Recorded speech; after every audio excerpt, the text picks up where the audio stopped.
les va? Qué gusto que inicien con nosotros una semana más aquí en la UNAM Responde desde TV UNAM. Este lunes en el que vamos a estar platicando sobre pandemia, sobre muralismo y también sobre uno de los problemas más delicados que requiere nuestra atención, tanto de forma individual como colectiva, que es el suicidio. Comenzamos. Y como cada lunes vamos con el doctor Carlos Rosales, quien nos habla hoy sobre las secuelas que deja la enfermedad de COVID-19 y la manera en la que afecta a personas con hipertensión, sobrepeso, obesidad y otros padecimientos.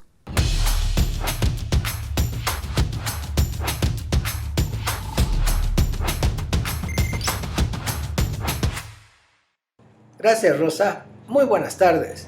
Hay mucho interés por saber cuáles son las complicaciones de la long COVID, esto es, las secuelas a largo plazo después de la infección por el SARS-CoV-2. Así vemos que las personas que se recuperan de esta enfermedad se quejan de dolores de cabeza, trastornos de atención, pérdida de memoria, pérdida de oído, del gusto y del olfato. Todas estas complicaciones son trastornos neurológicos y en apoyo de esto se ve en experimentos con ratones que después de la infección del virus hay neuroinflamación persistente y daño neuronal. De igual manera, en estudios en humanos de imágenes cerebrales se observa una reducción del tamaño del cerebro y una reducción del grosor de la materia gris. Para profundizar en estos estudios, un grupo en Estados Unidos realizó una investigación comparando 154,000 pacientes infectados por el SARS-CoV-2 contra grupos control de más de 5 millones de personas que no estaban infectados. Se encontró que efectivamente en los pacientes infectados con el SARS-CoV-2 hay un mayor riesgo de desarrollar complicaciones neurológicas, principalmente desórdenes musculoesqueléticos, problemas de salud mental y alteraciones sensoriales. Así, las personas que se recuperan de la COVID tienen dolores de articulaciones, dolores musculares, depresión, estrés, ansiedad, pérdida de memoria y problemas auditivos y de visión y pérdida de los sentidos. Estas complicaciones se ven agravadas en grupos de riesgo, personas con obesidad, diabetes, hipertensión o fumadores. Este estudio entonces resalta la necesidad de los sistemas de salud para mejorar el seguimiento y tratamiento de las complicaciones neurológicas de la COVID-19, ya que estos tienen efectos muy negativos en la productividad y la vida de las personas. Cuídese mucho. Es importante evitar las infecciones. Gracias. Hasta luego.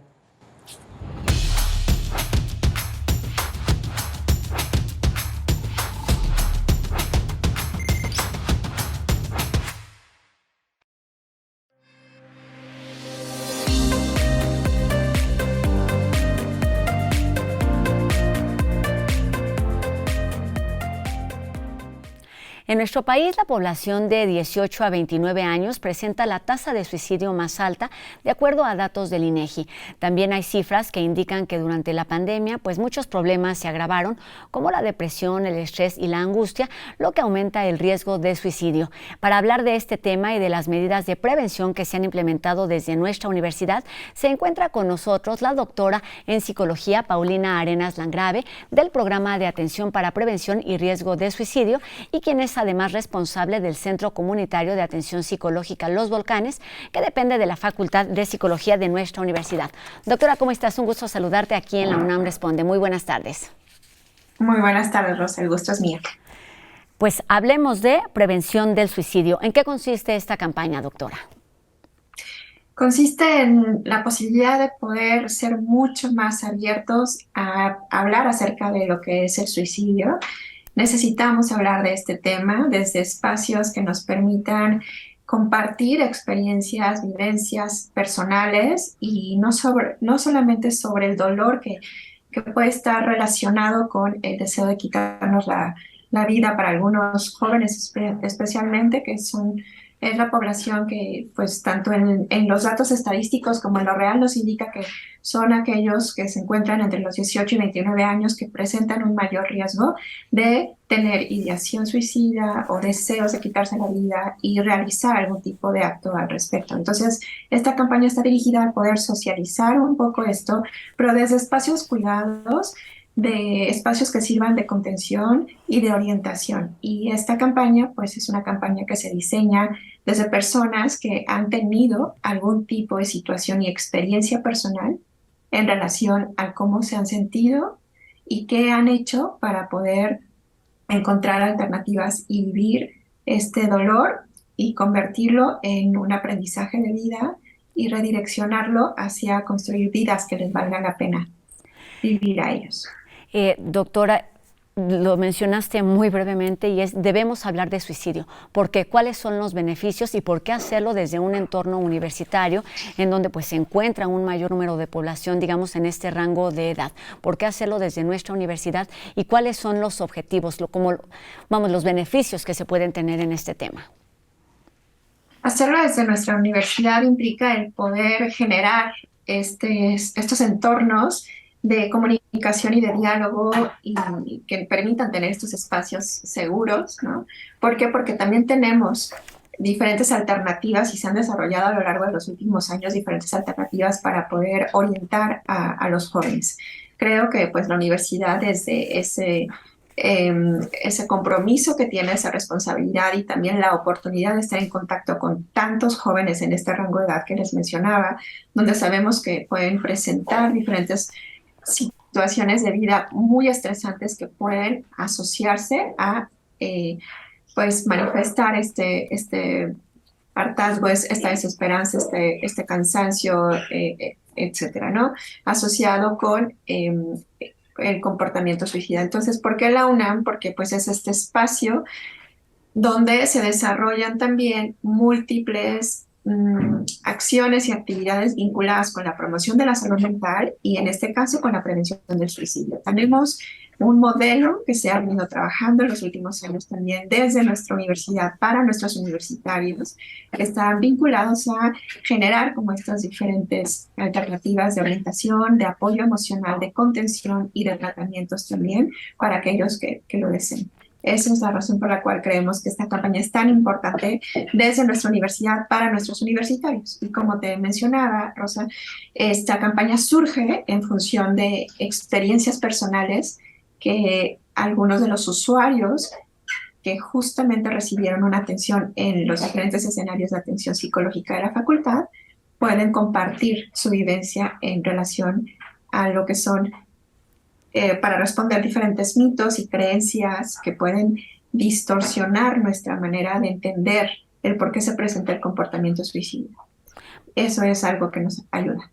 Vamos a hablar más sobre este tema, pero es importante mencionar quiénes están colaborando de forma directa. Una es, por supuesto, la Facultad de Psicología con todo este conocimiento y también la Dirección de Atención a la Comunidad Universitaria, la de GACO, que pues digamos que tiene este contacto directo con nuestra comunidad y es importante hablar de cómo está pensada a través de redes sociales para pues tener justamente un mayor impacto, un mayor alcance.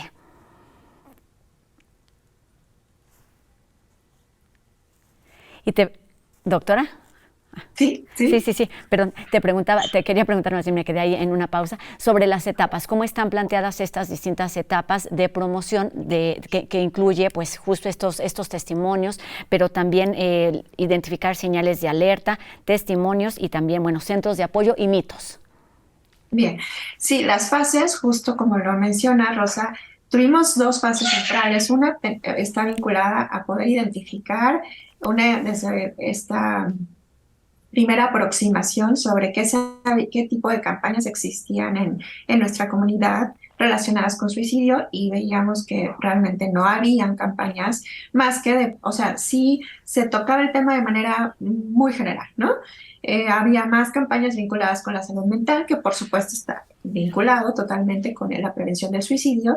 Entonces, lo que quisimos hacer en esta primera fase es identificar de lo que había, qué podríamos rescatar, aprender de estas campañas, por un lado, y por otro lado, también estábamos muy interesadas principalmente mujeres, las que conformamos toda esta campaña de inicio, estábamos muy interesados en poder agregar algo más a solamente dar información, ¿no? Porque lo que la Organización Mundial de la Salud ha hecho por muchos años es justo en estas campañas que también se tienen, que también acompañan una de las campañas de la OMS ahora a la nuestra, hablar sobre suicidio y Había diferentes estrategias sobre los mitos, principalmente, ¿no? Que están relacionados con el suicidio. Y las señales de alerta es algo que también nos pareció muy importante incluir, ¿no? Entonces, en esta primera fase es dirigirnos principalmente a lo que eran mitos y señales de alerta, y hacer esta exploración, sobre todo de, ok, ¿cuáles son los principales mitos? Desde lo que nos dice la evidencia científica por un lado, y también estos mitos, preguntárselos a los jóvenes, ¿no? ¿Qué tanto los jóvenes identificaban de estos mitos los más comunes? ¿Cuáles eran los que incluso desde su propia experiencia ellos habían vivido en relación a, ok, es que mi mamá, mi papá, mi hermano, mi prima, mi amigo, mi novio, mi novia me dijo justamente eso, ¿no? Que la mayoría de las personas que intentan quitarse la vida lo están haciendo para manipular a otros. O si lo intentaron una vez y no lo lograron, no lo van a volver a intentar. Este tipo de mitos que encontramos justamente en esta revisión que te menciono a nivel mundial, ¿no? ¿Cómo lo aterrizamos a la vivencia de los jóvenes? Entonces, esa fue nuestra primera fase. Aterrizarlo con los usuarios, las personas con las que nosotros trabajamos, por supuesto con su consentimiento informado. Ellos estaban muy emocionados de participar porque decían, es que si yo hubiera tenido una campaña así antes, Claro. me hubiera acercado mucho más rápido a pedir ayuda. Es decir, una campaña de universitarios hecha un poco por ellos, pero pensada también en esta comunidad, que es importante. Doctora, hay otros dos puntos importantes, que es el de los centros de apoyo y estas alternativas que se pueden tener al alcance para evitar un evento suicida. Gracias. Tú también lo mencionabas hace un momentito. Esta campaña viene desde un trabajo articulado con diferentes instancias de la universidad. La Facultad de Psicología, desde los centros de atención e información, ¿no? Los centros de atención desde la formación para nuestros estudiantes.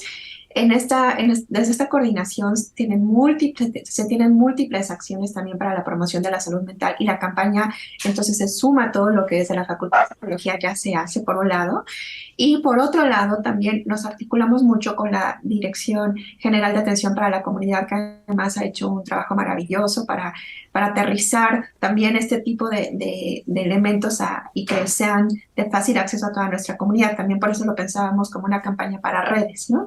Entonces, desde ahí, la vinculación entre Facultad de Psicología, de GACO, ahora también vinculada muy estrechamente con el Comité de Salud Mental de nuestra institución, donde hay múltiples también instancias que se han vinculado y se han unido con todos los programas que existen en la universidad para promover la salud mental y para dar atención también a aquellos universitarios que lo necesitan y también a la población en general, ¿no?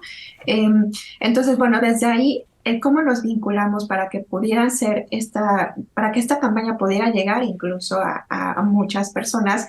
Por eso se pensó también en las redes sociales, y ustedes la van a poder encontrar principalmente en las redes sociales de GACO. Y la idea y el compromiso también de la Facultad de Psicología, junto con otras instancias que no solamente son del campus central, sino de la FES Iztacala, también, que nos han apoyado muchísimo en la atención para las personas con riesgo de suicidio. También la Facultad de Estudios Superiores Zaragoza tienen diferentes iniciativas y clínicas, pues, que nos pueden ayudar, ¿no? a generar estos espacios de atención. Estos espacios de atención que también pueden ser de orientación y para poder referir a otros servicios si fuera necesario, como el call center de la Escuela Nacional de Enfermería y Obstetricia, que también es un call center promovido desde el posgrado de enfermería en relación con las especializaciones en salud mental desde la enfermería. Entonces, creo que es la suma de todo lo que se ha venido trabajando en los últimos años. A partir de la pandemia, tú lo decías al inicio, la pandemia nos generó, pues, múltiples retos, pero también creo que tiene eh, una gran posibilidad, o tuvo una gran posibilidad de promover justo no solamente la elaboración y el desarrollo de estos programas, que muchos ya venían trabajándose desde años anteriores, sino el poder concentrarlos y ofrecérselos a la comunidad. Entonces, ese es el objetivo de esta campaña, que les llegue a todos, que la compartan, porque además son experiencias reales, son testimonios de personas que tuvieron también una experiencia vinculada a los mitos, a estas señales, porque también otra inquietud que se tiene desde la comunidad es, no se ve, no se o sea, cómo identificamos esto del riesgo. Para algunos es muy claro porque si tienen estos focos rojos vinculados con, por ejemplo, el que se aíslan, el que tienen dificultades para relacionarse con la gente cercana, el que tienen un rendimiento escolar bajo, el que pueden tener consumo de sustancias legales e ilegales, o sea, sí hay algunos factores muy claros, Sobre pero esto para te quería algunos... preguntar, doctora, porque generalmente pues hablamos sobre suicidio, sobre estas conductas que también explícanos un poquito sobre esto, está relacionado sí con salud mental, pero no necesariamente es una enfermedad. Y lo ligo con el siguiente punto, que es cuáles son esos factores que pueden ayudar a provocar o a evitar un intento suicida principalmente en entornos escolares, en entornos universitarios. Eh, el contexto es un elemento fundamental que tenemos que analizar. ¿Cuál es el contexto a partir del cual se puede presentar una situación de riesgo? El contexto, y me refiero no solamente a lo macro, sino también a lo micro, ¿no? Entonces, el contexto por el que atraviesan los estudiantes y los universitarios en general, muchas veces puede ser un contexto altamente estresante, puede ser un contexto en el cual ellos no perciban tener tantas redes de apoyo, puede ser un contexto que además se acompañe de múltiples retos y de acceso difícil, ¿no? Para tener un servicio de salud mental. Entonces, el contexto hay que considerar dónde se está dando esta situación de riesgo, por un lado, y por otro lado, cuáles son las vías de acceso a estos servicios y de atención que podemos tener.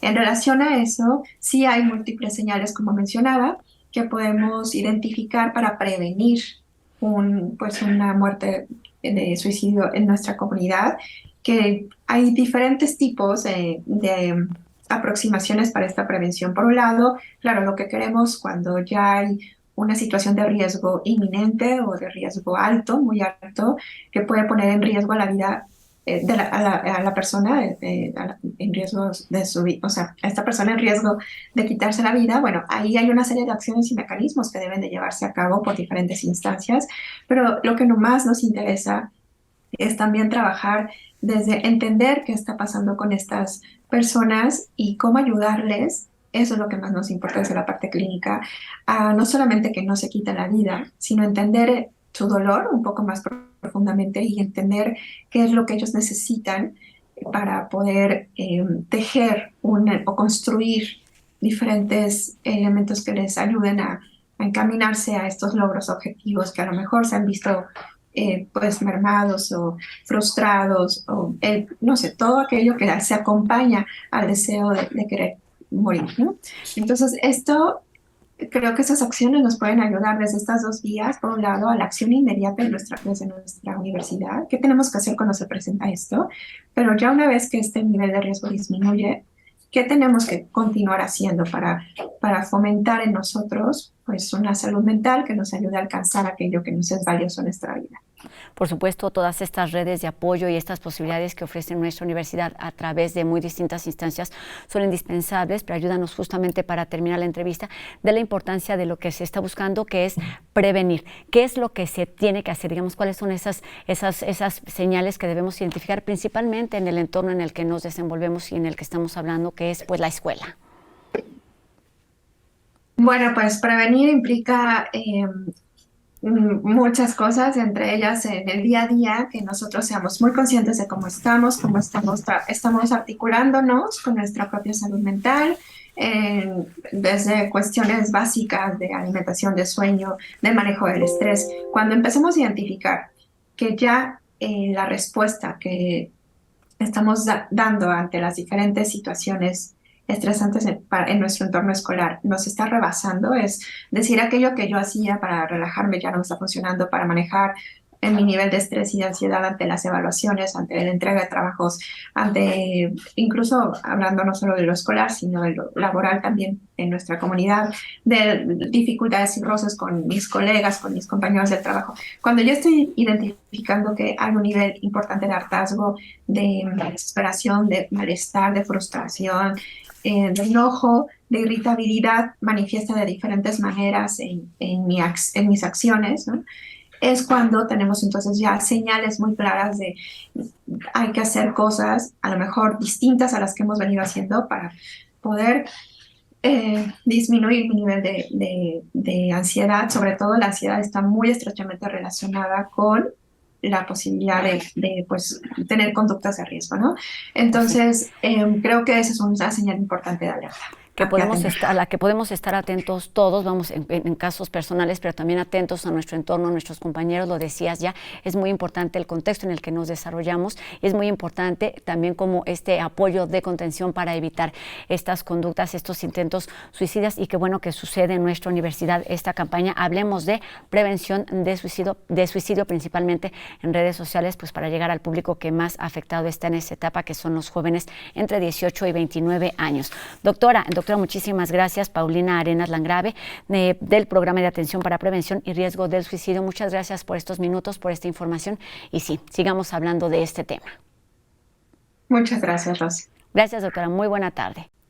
Hablemos pues de suicidio precisamente para prevenirlo. Y ahora los chicos de En Trending nos hablan sobre un programa de la Facultad de Medicina relacionado con la donación de cuerpos. Veamos de qué se trata. ¿Alguna vez has pensado en donar algún órgano de tu cuerpo? Seguramente te sorprenderá saber que además de tus órganos, también podrías donar todo tu cuerpo para fines científicos. Desde 2016, con el objetivo de encarar el déficit de cuerpos humanos destinados a la investigación y la docencia, la Facultad de Medicina de la UNAM creó el programa de donación de cuerpos, con el que se busca abrir nuevos horizontes de conocimiento.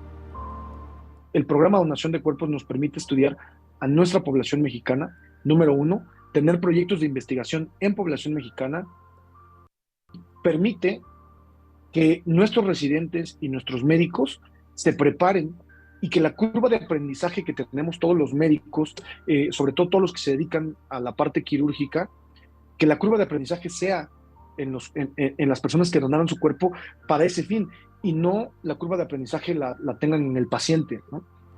Actualmente son más de 3.800 personas las registradas en este programa de donación y que han decidido conceder su cuerpo en favor de la ciencia y la salud de las próximas generaciones. Las razones son variadas. Y otra que la gente nos dice es, pues yo la verdad es que yo soy de las personas que creo que si me entierran o que me incineran no voy a servir. Y cuando yo vaya a una facultad, yo sé que voy a servir y a otros estudiantes, a otras personas, y a lo mejor ahí está mi granito de arena, ¿no? Y es una buena manera de trascender, seguir ayudando. Eso son, creo que de las respuestas que más nos da la gente, porque siempre les preguntamos, ¿por qué quieres donar? Sin duda, tomar la decisión no es fácil. Una de las principales razones por las que muchos mexicanos no donan es la desconfianza y la incertidumbre. Una vez que ingresan, nos aseguramos de que el cuerpo sea tratado con respeto, con dignidad, y nos basamos en los principios bioéticos. Obligamos a que nuestros estudiantes, nuestros residentes, los médicos que vienen a hacer un curso, tienen que vestirse como si estuvieran en un quirófano. Para convertirte en donador, primero debes agendar una cita informativa, para finalmente concretar un registro oficial con entrega de documentos. Donar nuestro cuerpo brinda la posibilidad de contribuir a la salud y a la preparación de las futuras generaciones de médicos mexicanos. Las mujeres han participado en el muralismo más de lo que creemos, pues poco se habla del trabajo que han hecho a lo largo de los años. En la siguiente cápsula veremos cuál ha sido su papel y los retos a los que se han enfrentado en diferentes momentos de la historia. Este 2022, el muralismo mexicano cumple 100 años de vida y las mujeres han sido parte de este movimiento. ¿No? Hablar de esas obras ha fomentado esta creencia de que no han existido mujeres muralistas en México, cuando la realidad dice una cosa muy distinta. El inventario del muralismo mexicano consigna a 260 muralistas y en la lista apenas el 13% son mujeres. Mientras ellas pintaban 3 obras en promedio, ellos creaban 20. A pesar de la adversidad, Aurora Reyes logró ser la primera mujer muralista en México. Aurora hizo esta obra cuando tenía cerca de 30 años, es decir, muy jovencita. Sin embargo, ella no volvió a hacer una pintura mural sino hasta cuando tenía 50 años. Y la última la hizo cuando estaba por cumplir los 70 años, ¿no? Para que vean, o sea, lo difícil, ¿no?, que fue para las mujeres artistas conseguir espacios para pintar. Ejemplo de los obstáculos que encontraron las mujeres al pintar es María Izquierdo. a quien en 1945 se le encomendó hacer un mural en el antiguo Palacio del Ayuntamiento que se titularía El Progreso de la Ciudad de México, el cual fue bloqueado por intervención directa de otros artistas. De aquel proyecto truncado, Izquierdo realizó 2 paneles móviles al fresco, que hoy pueden apreciarse en el auditorio Ius Semper Loquitur de la Facultad de Derecho, como evidencias de aquel gran mural que pudo ser, pero que nunca fue. Patricia Quijano, psicóloga egresada de la UNAM, es una de esas mujeres muralistas. Ella ha creado cerca de 20 murales en solitario y 30 en colectivo. Quijano ha peleado por esos espacios y junto con Lucille Wong, Becky Gutin y María Izquierdo, es una de las pocas mujeres con obra en Ciudad Universitaria. Cuando le comisionaron una pieza para el Museo Universum, lo primero que hicieron fue pedirle que copiara el estilo de su maestro Arnold Belkin. En respuesta, ella desacató la petición para crear una propuesta muy suya. Jamás vas a ver en mis murales a Benito Juárez, a la bandera facilota de ser patriótico, ¿no? No, para mí eso no me interesa en lo más absoluto. El contenido de mis murales, mis héroes, son las personas. Tras casi un siglo de silencio, cada vez es más reconocida la importancia de las muralistas, y nombres como los de Lilia Carrillo, Fanny Rabel o Leonora Carrington comienzan a sonar más. Cada una aporta algo muy especial, tanto desde el punto de vista del estilo, como y también desde el punto de vista del tema. Y valorar, ¿no?, este legado tan importante de las mujeres artistas en el campo de la pintura mural.